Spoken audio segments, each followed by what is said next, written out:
చాలా చోట్ల క్రిస్టియన్స్ని చంపేస్తున్నారు కదండి. సో చంపేసిన వెనకాల ఉన్న వాళ్ళకి ఎందుకు దేవుడు పనిష్ చేయట్లేదు? క్రిస్టియన్స్ని చంపితేనే దేవుడు పనిష్మెంట్ ఇవ్వాలా, లేకపోతే ఎవరిని చంపినా ఇవ్వాలా? క్వశ్చన్ ఏంటి అని అంటే క్రైస్తవుల, బౌద్ధుల, ముస్లిముల, హిందువుల కాదు. ఒక మనిషిని అన్యాయంగా చంపడం, అన్యాయం జరిగిన చోట దేవుడు ఎందుకు ఏం చేయట్లేదు కదా, అంతేనా?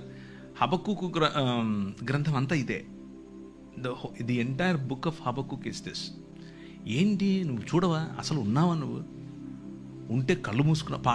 పాట కూడా పాడారు ఒక ఆయన పాత రోజుల్లో. ఉన్నావా, అసలు ఉన్నావా, ఉంటే కళ్ళు మూసుకున్నావా. దిస్ ఘంటసాల గారు పాట.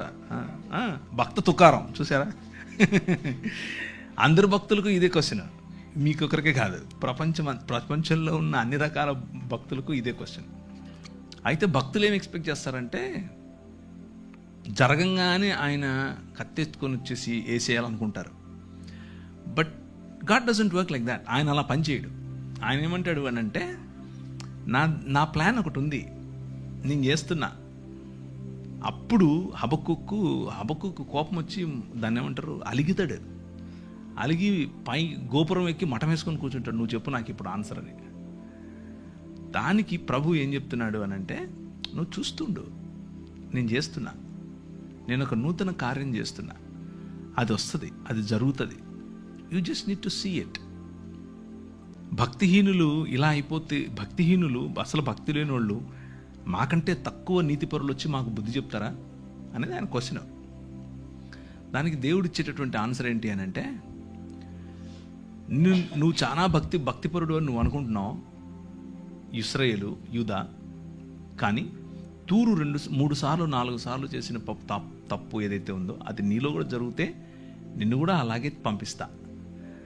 దమిష్కు 3 సార్లు 4 సార్లు చేసిన తప్పు ఏదైతే ఉందో అది నీలో ఉంటే నిన్ను కూడా అదే చేస్తా. హోషేయ గ్రంథం అంతా ఇదే. సో చిరుత పులుల వల్ల ఎగిరేటటువంటి గుర్రాలు కలిగినటువంటి కల్దీయులను లేపి మీ మధ్యకు తీసుకొస్తా. ఆ కల్దీయులు మిమ్మల్ని చెరపట్టుకొని పోతారు. మేము హింసింపబడటం నీకు ఇష్టమా అని అడుగుతాడు ఈయన. ఏంటిది ఇలా చేస్తావా అంటే, అందుకే విను జాగ్రత్తగా, నేను ఒక కొత్త పని చేస్తున్నా, నూతనమైనటువంటి పని.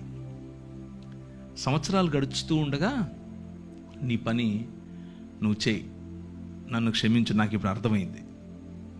నువ్వు చేస్తున్నావు పని, యూఆర్ వర్కింగ్ బిహైండ్ ఇట్. కాకపోతే నేను అనుకుంటున్న పద్ధతిలో చేయట్లేదు. నాకు ఇప్పుడే ఇక్కడే ఇలాగే పైనుంచి ఉరుములు పడాలి, కింద భూమి పగిలిపోవాలి అని నేను ఎక్స్పెక్ట్ చేస్తున్నాను. అలా కాదు. You have a different way. ఆ డిఫరెంట్ వేలో నువ్వు పని చేస్తున్నావు అని గమనించిన తర్వాత హబక్కుకు ఏమంటాడంటే, సాలలో పశువులు లేకపోయినా, అంజూరపు చెట్టు ఫలించకపోయినా యెహోవా యందే నేను ఆనందిస్తాను. నువ్వు ఉన్నావు, నాకు అర్థమైపోయింది, నువ్వు చేస్తున్నావు, నమస్కారం స్వామి, నువ్వే చెయ్యి అని చెప్తున్నాడు. సో ఫైనల్గా వాళ్ళు పనిష్మెంట్కు లేకపోతే తీర్పు అనేది ఆయన చేతిలో ఉంది.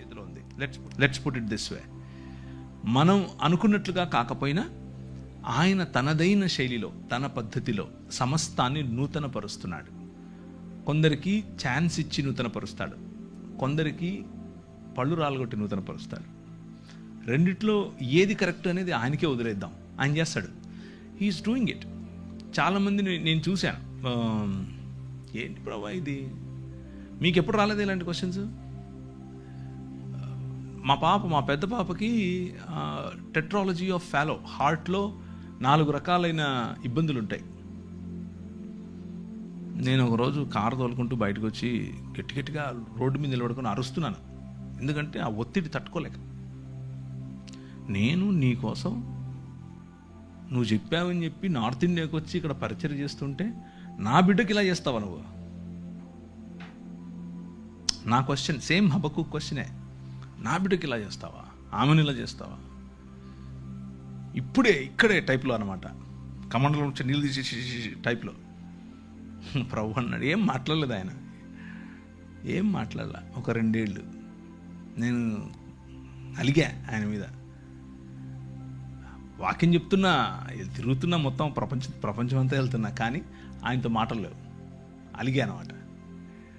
Then one day God spoke to me and said, చూస్తూ ఉండు నువ్వు, ఆ 2 ఏళ్లలో 1 సంవత్సరం తర్వాత ఒక మంచి డాక్టర్ని పరిచయం చేశాడు.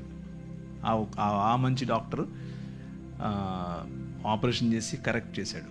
కరెక్షన్ అయిపోయిన తర్వాత ఆమె she's just like any other normal child, no difference. So మనం అనుకుంటున్నట్లుగా కాకపోయినా ఆయన ఈ ప్రపంచంలో నూతనంగా ఏదో చేస్తున్నాడు. దాన్నే మనం నూతన సృష్టి అంటున్నాం, దాన్నే దేవుని రాజ్యం అంటున్నాం. ఆ దేవుని రాజ్యం వచ్చినప్పుడు, నూతన సృష్టి వచ్చినప్పుడు మనకు స్పష్టత చాలా వస్తుంది. కీర్తనల్లో 1/3 కనీసం ఒక 30% కీర్తనలు అన్నీ ఇవే. ఏంది ఇలా అయిపోతుంది, రాత్రిపూట తలగడంతా తడిసిపోతుంది, అయినా నువ్వు చూడవా, నువ్వు వినవా, నువ్వు కలుగు చేసుకోవా అనేవే కీర్తనలు. So the book of Bible is full of emotion from humans.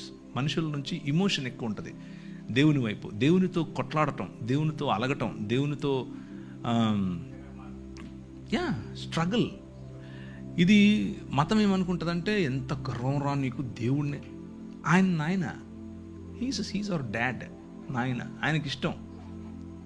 And ఒకవేళ కూర్చున్న మీలో ఎవరైనా సరే, if you have this question, అని దేవునితో నేను ఇలా చేయొచ్చా? Yes, you can. దేవునితో పెనుగులాడచ్చు, దేవునితో కొట్లాడచ్చు, దేవునితో అలగచ్చు, బొంగమూతి పెట్టచ్చు. He understands it, he comes to you. మీరు అలగటాన్ని, మీరు కోప్పడటాన్ని ఆయన అర్థం చేసుకుని నాకు ఒక పద్ధతి ఉంది, ఆ పద్ధతిలో నేను చేస్తున్నాను అన్న కమ్యూనికేషన్ మనకి ఇస్తాడు. And it is your right, because your మీ హక్కు అది, ఎందుకంటే మీరు ఆయన పిల్లలు, రైట్?